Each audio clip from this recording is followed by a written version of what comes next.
যে ধারাবাহিকতা, এটা নারী বিষয়ক যে সংস্কার কমিটি তাদের রিপোর্ট তারা জমা দিয়েছে। কমিশনটি প্রায় সর্বশেষ কমিশন হিসেবেই সংস্কার মানে প্রস্তাবটি জমা দেয়।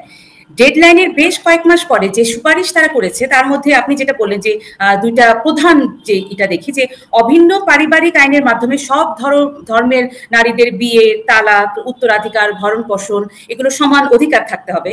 তারপরে যেটা হলো যে সন্তানের উপরে সমান অধিকার থাকতে হবে বাবা মায়ের, এটা হলো পারিবারিক আইনে, এবং সম্পত্তি মেয়ে এবং ছেলে তাদের 50-50 সমান সমান অধিকার থাকতে হবে। এখন আপনি যাদেরকে কথা বললেন যে যারা এই যে আমি আসলে এই গাড়িগুলো মুখে আনতে চাচ্ছি না, আমার মনে হচ্ছে আনলে বোধহয় আমার মুখটা নাপাক হয়ে যাবে, তারা আসলে একজন নারীর গর্ভেই তো জন্ম, নাকি তাদের সন্দেহ আছে?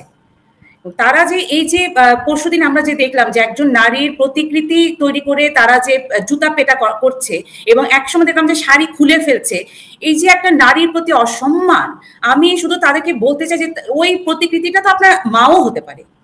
তো তারা তো, আমার মনে হয় যে তারা নিজেদের মাকে সম্মান করে।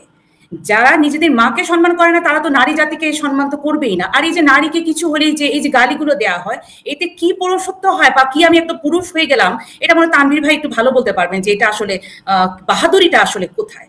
এই যে নারীকে তারা যে সবসময় যে ধর্মের দোহাই দিয়ে কিচেনের মধ্যে আবদ্ধ করে রাখার, যে এই যে তাদের কোনো কিছু হলেই ধরেন তাদের যেটা মন চাচ্ছে সেটা ধর্মের দোহাই দিয়ে আপনার উপরে চাপিয়ে দেওয়া, মানে চাপিয়ে দিচ্ছে। আপনি শ্রুতি এটা করতে পারবেন না, আপনি টিপ লাগাতে পারবেন না, আপনি এইভাবে ঘোরাফেরা করতে পারবেন না। তো আমি যদি ধরেন একজন ডিসি পর্যায়ে একজন পুরুষ আর আমি যদি সমানযোগ্য হই, একজন পুরুষ যদি সেখানে বসতে পারে, আমি কেন নারী হয়ে ডিসি হতে পারবো না? মানে এতে করে যে মানে একজন পুরুষের সময় আজকে দেখেন যে আমি আর তাদের মনে হয় যে নারীদের একটা চোখ কম আছে বা একটা হাত কম আছে বা একটা পা কম আছে বা তাদের মাথায় ঘিলু নেই, এরকম কিছু মনে হচ্ছে তাদের।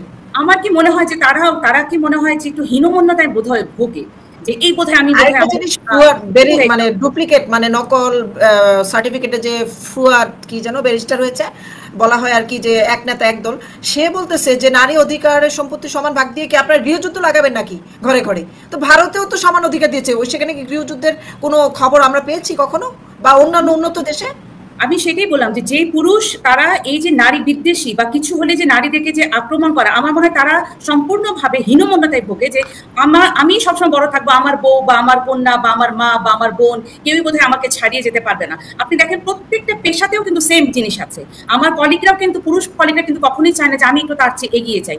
এই যে নারী বিদ্বেষীটা, এই যে নারী ঘৃণা, এত মানে আমাদের সমাজে দেখেন একজন মানুষ 5 তারিখে উনি জাস্ট দেশ থেকে চলে যাওয়ার পরে এই যে একটা আমাদের চারপাশে যে একটা জানোয়ার বসবাস করে, আমাদের চারপাশে যে কত পশু বসবাস করে, আমি মাঝে মাঝে এটা বলি, 4 বছরের বাচ্চা, 8 বছরের আসিয়া, তাদের দেহের কোন অংশটা সেই জানোয়ারদেরকে আকৃষ্ট করলো যে তাদেরকে ধর্ষণ করতে হলো?